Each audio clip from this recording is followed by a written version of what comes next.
This is Memorial Day 2020, and I have a very important message to share with you, and I think that you'll walk away with something that will make you think. I hope that you hit the like button and subscribe, and make sure you see the description box below.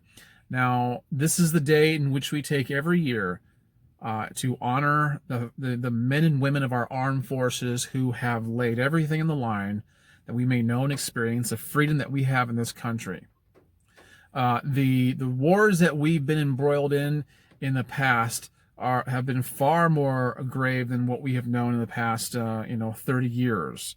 Even though those are important, even though those are significant, warfare is much different now than it used to be. But in the what we would consider distant past now, like World War I, World War II, and even Vietnam, many people lost their lives, and they did it not only for us as Americans, but they did it for the world, because you had evil despots who promised certain annihilation, or at the very least a ruthless takeover. And these people gave everything. They gave everything. If they weren't killed, they were maimed. And even if they served in an office capacity, it still took all of these people to make every cog in the wheel operate smoothly and together. And for that, we appreciate them, because without them, we wouldn't have the freedom that we have today. And the world would be a much worse place to live in. I want to take time to notice just a few people that I think are notable. There's a lot of them, but just not enough time to go through them all. In the past few years, I've run across a few remaining World War II survivors. I say survivors, I'm talking about men and women of the armed forces. One of the most colorful ones I met was a man who was in his 80s. This must have been like 10 or 15 years ago. At that time, he was like in his, maybe mid 80s. And he was talking about how he was a motorcycle escort for General George Patton. And I asked him if he ever talked to him. He said no, but I went to the restroom one time, and we stood fairly close to each other, and you could see he was close enough to me. I could see the pearl-handled pistol on his side. Another man I talked to, a Jay Marchant of Lakeland, Florida here, he still wept when he talked about the bodies that he saw in the trenches on the Pacific Front and the Pacific Theater. And then another man I met, whose name I don't know, I met him while I was walking into work one day. He was going into the courthouse, and I saw his hat, and I made a remark about it. And he was very old, but he said he was a medic, and he was a medic on the beaches of Normandy, and he had to actually go into the water to get men out under fire. And he was talking about some of that, and it was just such an interesting experience for him to relay. And it makes you think about these men, the gusto that they had, and the sacrifices that they made, and it makes you appreciate what you have, because I've never had to serve in that capacity. I'm just not at that age. I'm just not that age. I could have, I guess, in Desert Storm, but I wasn't enlisted. That's the only thing I can think of that I could have been involved in. But there's a few notables I want to talk about from World War II. Have you ever heard of Lieutenant Waverly Ray? Waverly Ray is one of the most interesting figures, and I've got to share with you a story that I put on Facebook several years back. I wrote this myself, so instead of trying to memorize the details and relay them, I'm going to read it to you just as I wrote it. Here's how it goes. One of the great stories coming out of World War II is that of Lieutenant Waverly Ray. His comrades considered him to be so unusual because he didn't drink, smoke, chase girls, or swear, and he would send home half his pay to help build a new church. This behavior earned him the moniker, the Deacon. This young man was from Batesville, Mississippi, was an avid woodsman, and claimed that he never missed a shot in his life. He got a chance to prove that on June 7th, 1944. He served as an executive officer in Company D of the 505th Parachute Infantry Regiment. Along with 600 other paratroopers, he landed in Normandy on June 6th with the orders I need my glasses. With the orders to defend the Americans who were being slaughtered by 6,000 German soldiers with the intent of driving them back into the sea. 24 hours later, he found himself in St. Mary-Glise, performing a one-man reconnaissance to formulate a plan of attack with an arsenal of an M1, 6 grenades, Colt 45, and a .38 revolver on his person. Struggling in the seemingly impossible hedgerows, he stumbled upon a concentration of German soldiers. He readied himself with his M1 and shouted to the 10 German soldiers to give themselves up. 7 immediately raised their hands, but the 8th went for his pistol, and Ray shot him between the eyes. 2 other combatants in a slit trench opened fire upon him with 1 bullet going through his jacket and another taking off half of his right ear. Ray immediately dropped to his knees and killed the other 7 soldiers with only 1 shot each and proceeded to jump into the trench and shoot the remaining 2 with their own pistols. In the end, he had killed all 10 men with only 1 shot. That's impressive. Really impressive. When he reported back to company area in bloody disrepair, the first thing out of his mouth was, "Who's got more grenades?" He led his men back into battle and secured St. Mary-Glise from the Germans. Lieutenant Waverly Ray died on September 19th, 1944 by sniper fire while crossing a bridge on the Rhine, a Tommy gun in one hand and a grenade in the other. That's an impressive individual right there. Claimed he never missed a shot. And he was right. Unfortunately, somebody else didn't miss theirs either. And so he never lived beyond the war. But he's such a notable in my estimation. Now, there's one other I want to share with you. And I think there's a lesson behind this. A very important lesson. Right after the attack on Pearl Harbor, a young man named Al Schmidt joined the Marines to go to battle. And he willingly enlisted. He wasn't drafted. And he went to training at Paris Island. And then he was given his assignment. And when he went on leave, they gave him a $60 bonus, which is about a $940 equivalent in today's value. While he was on leave, he bought an engagement ring. He used his $60 to buy an engagement ring for his girlfriend, Ruth Hartley, whom he had met in 1941. So he went to battle in 1942. He ended up engaged in a conflict on August 7th, 1942. And here's what happened. Here's what happened. He went to Guadalcanal, and one night, I think it was August 7th, like I said, 800 Japanese stormed Guadalcanal to take back to overtake the Henderson airstrip field.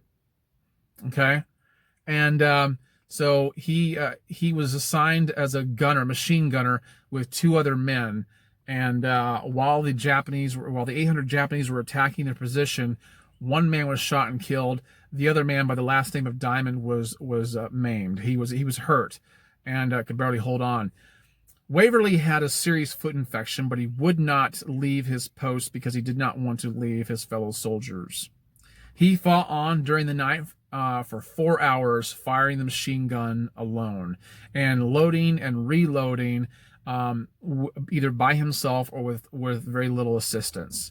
He actually received the Navy Cross for heroism for what he did in Guadalcanal.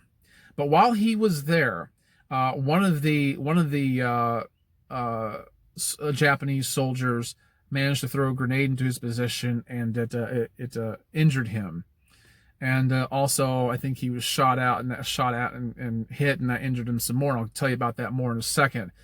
But when the next morning, when the dust was settled, 200 Japanese soldiers were discovered dead. The 200 dead bodies of Japanese soldiers were discovered in front of his position, because he fired on for 4 hours.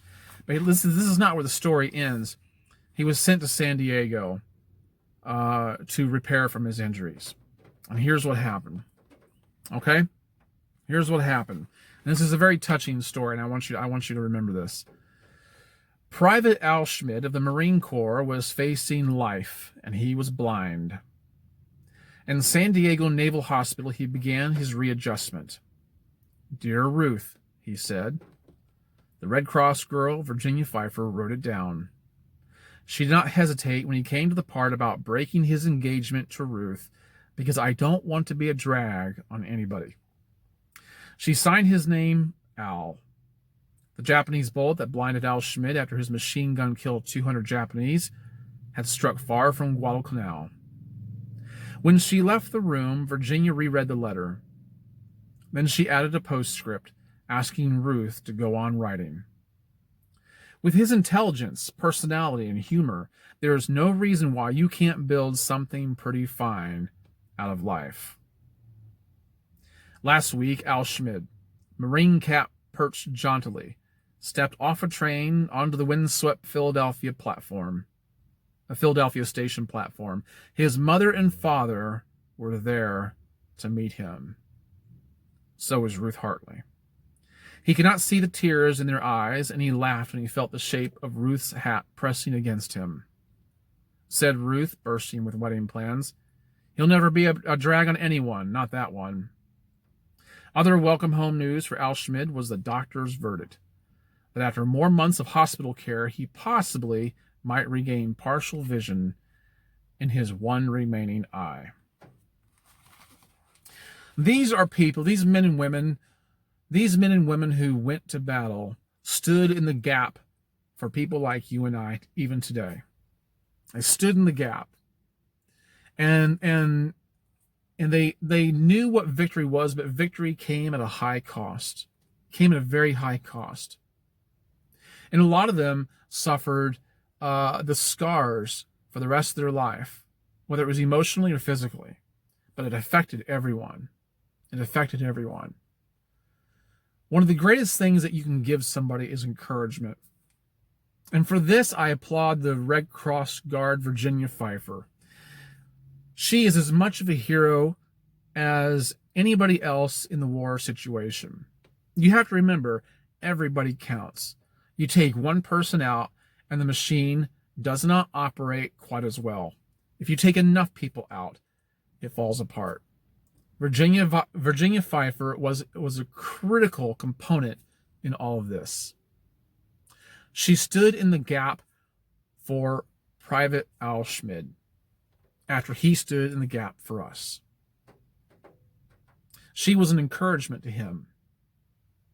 She was the one that helped raise his hand in victory after he felt defeated, regardless of what kind of medal he was awarded. You know, back in 1944, the U.S. Army actually awarded over 175,000 soldiers with medals. 175,000. But does not take away the pain, does not take away the memories, does not take away the scars, the wounds. So what these people need in a lot of cases is encouragement, is tenderness, is compassion. They need a lot of help. And that's with every war. That's happened after every war that's ever occurred. But Virginia Pfeiffer was an encourager.